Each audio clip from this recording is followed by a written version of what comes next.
एक लड़का होता है जेफी नाम का। एक दिन जेफी की माँ उससे कहती है कि बेटा जरा मुझे बाजार से 1 केजी प्याज ला देना।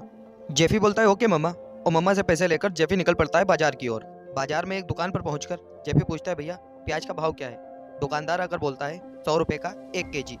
अभी के समय बाजार में प्याज का क्या भाव चल रहा है ये बात जेफी को पता नहीं होती है, इसलिए जेफी सोचता है कहीं दुकानदार मुझसे ज्यादा पैसे तो नहीं ले रहा। इसके बाद जेफी दूसरी तीसरी चौथी दुकान पे जाके प्याज का भाव मालूम करता है, लेकिन कहीं 110, कहीं 120 तो कहीं 130 का भाव मिलता है उसको। अब जेफी सोचता है यार पहले वाला दुकानदार सबसे अच्छा है, उसका भाव सबसे कम है। अब ये सोचते हुए जेफी खुशी खुशी वापस उस दुकान की ओर जा ही रहा होता है कि तभी उसको रास्ते में उसी बाजार का एक ब्रोकर मिलता है जिसका नाम होता है ग्रो। अब ग्रो जेफी को बताता है कि जिस दुकान का माल तुम सिर्फ भाव देखकर खरीदने जा रहे हो, क्या तुमने चेक भी किया उस दुकान का माल भी अच्छा है या सिर्फ भाव ही कम है। अब ग्रो की बात सुनकर जब जेफी वापस उस दुकान पर पहुंचता है, उसका माल ठीक से चेक करता है तो वाकई उस दुकान का प्याज अच्छी क्वालिटी का नहीं निकलता। जेफी सोच में पड़ जाता है कि 130-40 वालों का भाव ज्यादा है और 100-110 वालों का माल अच्छा नहीं है। अब इसके बाद ग्रो जेफी के पास आता है और बोलता है डोंट वरी जेफी, मैं तुम्हारा शुभचिंतक हूँ, मैं तुम्हारी हेल्प करता हूँ। अब ग्रो जेफी को बताता है कि इस बाजार में प्याज की कई सारी दुकानें हैं और सबका भाव अलग अलग है, और इस बाजार में प्याज का जो औसत रेट है वो 115 रुपए है।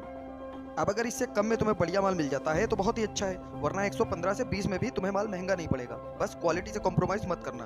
आपको पता है इस कहानी में जेफी कौन है? आप हो। और ग्रो कौन है? आपका इन्वेस्टिंग ऐप है। और जो ग्रो ने प्याज का 115 रुपए एवरेज रेट बताया था वो इंडस्ट्री पी है, और इस स्टोरी में जो पी रेशियो है वो प्याज का भाव है। और प्याज पता है क्या है? प्याज इस स्टोरी में सेक्टर है। अब जैसे मान लीजिए कि बैंकिंग सेक्टर में 4 बैंक हैं तो और भी, बट मान लीजिए HDFC, एक्सिस, SBI और BOB। अब एक का इंडस्ट्री पी 100 है, दूसरे का 150, तीसरे का 200, चौथे का 250, टोटल होता है 700। अब इन 700 को 4 भागों में बांट दीजिए।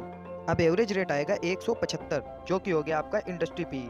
मतलब बैंकिंग सेक्टर में लोग 1 रुपया कमाने के लिए 175 रुपए इन्वेस्ट करने के लिए तैयार हैं।